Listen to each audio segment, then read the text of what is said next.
Rais William Ruto aliweza kuvamiwa na vijana wa kukodi almaarufu goons akiwa katika ziara za kisiasa huko Emur Dikir katika eneo la Mamboleo.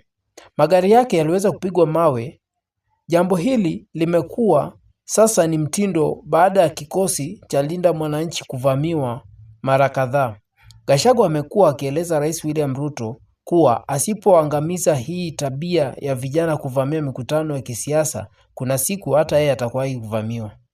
Uvamizi huu ulimfanya Rais William Ruto kukasirika na kugombeza wakaaji wa Emur Dikir kwa lugha ya mama ya Kikalenjin. Amaja wakasa komie.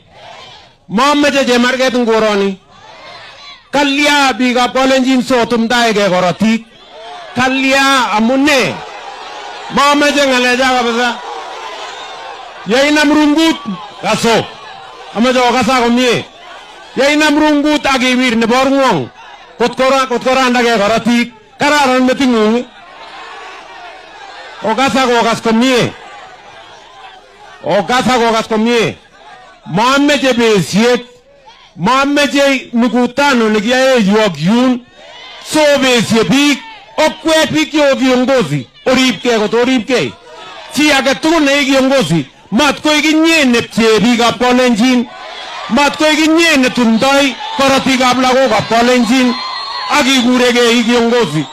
Kamwa yuake okwet kiongozi. Okase? Amaja okasa komie. Umete kelele. Amaja okasa komie. Amaja ngalalwa kwa boka. Okase?